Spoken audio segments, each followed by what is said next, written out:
Hello student, स्वागत है आपका हमारे यूट्यूब चैनल पर। आज का जो हमारा टॉपिक है वो प्रथम कोटि की अभिक्रिया यानी प्रथम कोटि की अभिक्रिया का सूत्र किस तरह सिद्ध होता है यानी किस तरह से उसको निकालते हैं, हम उसको पढ़ेंगे। इसकी परिभाषा को पढ़ेंगे। तो शुरू करते हैं इसकी परिभाषा को। यानी प्रथम कोटि के समीकरण वे अभिक्रियाएं जिसमें अभिक्रिया या अभिक्रिया का वेग अभिकारक के सांद्र के समानुपाती होता है। यानी वे अभिक्रियाएं जिसमें अभिक्रिया का वेग यानी अभिकारक के सांद्र के समानुपाती होता है, प्रथम कोटि की अभिक्रियाएं कहलाती हैं। इस तरह से हम इसकी परिभाषा को लिख देंगे। फिर इसके बाद हम इसके सूत्र को सिद्ध करते हैं, यानी किस तरह से इसको सिद्ध किया जाता है। मानो कोई अभिक्रिया प्रथम कोटि की है, यानी इस तरह से अभिक्रिया है, ये अभिकारक है, ये उत्पाद है, यानी इस तरह से इसकी समीकरण है, यानी प्रथम कोटि की अभिक्रिया है। फिर इसके बाद हम करते हैं, यानी यदि अभिकारक ए का प्रारंभिक सांद्रण A0 टी समय पश्चात जो है वो ए हो जाता है, यानी अभिकारक का ए का प्रारंभिक सांद्रण A0 तथा टी समय पश्चात वो ए हो जाता है, यानी इस तरह से वो ए हो जाता है। फिर इसके बाद में हम जो है ना इसके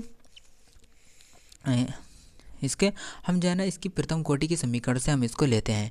यानी प्रथम कोटि की समीकरण से, यानी प्रथम कोटि की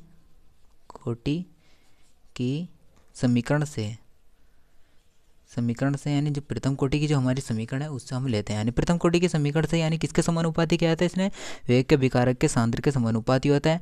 यानी dA/dt समानुपाती किसके होता है, यानी ये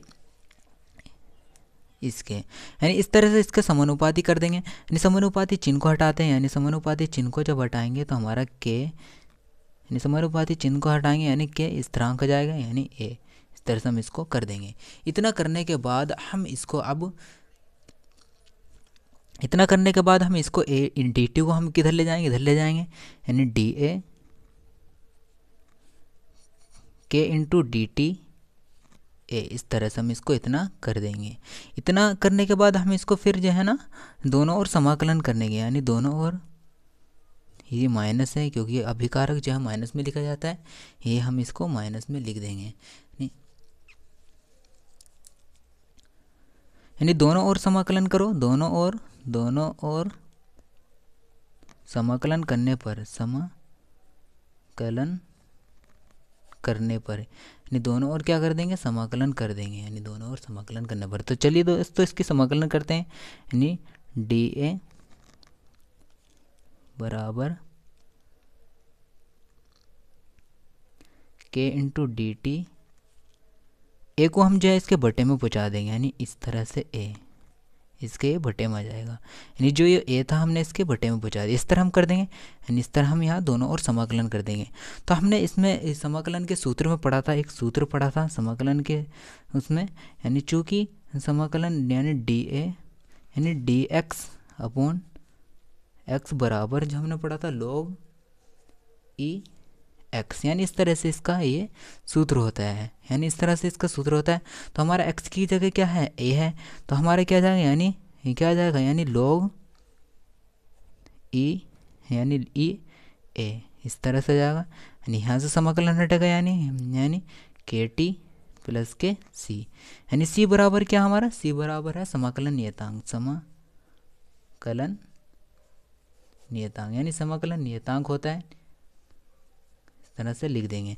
इतना करने के बाद हम फिर इसके जो है ना इसको हम समीकरण नंबर 1 मान लेंगे, यानी इस तरह से हमने इसको समीकरण नंबर 1 मान लिया। समीकरण नंबर 1 मानने के बाद हम जो है ना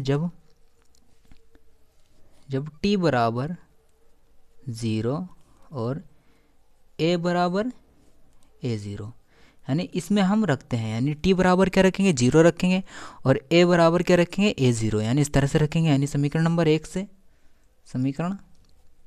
यानी समीकरण 1 में हम इसे रख देंगे। यानी समीकरण नंबर 1 से यानी a का मान रखेंगे, यानी log ई, यानी a का मान रखेंगे। a का मान क्या हमारा, यानी a का मान क्या है, A0, यानी A0 रख देंगे।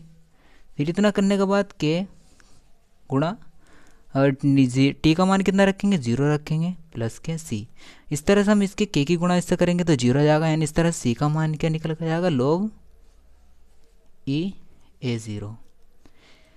इतना हम जो है ना सी का मान निकालेंगे। सी का मान अब फिर हम इसमें कहाँ रखेंगे, यानी सी का मान समीकरण नंबर किस में रख देंगे, समीकरण नंबर 1 में रख देंगे। यानी सी का मान समीकरण 1 में रखने पर, यानी सी का मान जो है हम समीकरण नंबर 1 में रख देंगे। यानी रखो सी का मान, यानी सी यहाँ है, सी की जगह हम क्या रख देंगे, पूरा मान रख देंगे। यानी इधर क्या है, log ई ए बराबर, यानी सी का मान क्या है, यानी के टी प्लस सी का मान क्या है हमारा, ये है यानी के टी, यानी इस तरह से ये हमारा माइनस में मान आया, ये हमारा माइनस था इस तरह, तो हमारा ये माइनस में मान आया। यानी इस तरह से के का मान रखेंगे, यानी माइनस में रखेंगे, यानी log ई ए 0, इस तरह से हम इसका मान रख देंगे। अब हम इसको जो है ना इधर उठा कर ले आएंगे, यानी हम इसे इधर लगाएंगे, यानी log ई ए 0, जब हम इधर उठा कर लेके आएंगे माइनस का इधर आकर प्लस का हो जाएगा, तो इधर क्या था हमारे पास पहले log ई ए, यानी इधर पहले से ये मौजूद था, बराबर यहाँ क्या बचा, के टी बचा। इतना करने के बाद हम फिर इसको जो है ना, यानी इस तरह ये नीचे रह गया था, यानी इस तरह से हमने जो है इसे log ए का मान रखा, इधर सी का मान रख दिया, सी का मान हम इधर माइनस का तो इधर ले आए, हम इधर का ला के इधर प्लस का हो गया, इधर लाने पर ये पहले से इधर ये मौजूद था, के टी, इस तरह से हमने जो है वो लिख दिया। अब हम के बराबर के इस तरह से हम इसको लिख देंगे, यानी के टी बराबर इसे हम इधर ले जाएंगे, यानी log ई ए 0 माइनस के log ए, इस तरह से हम इसको कर देंगे।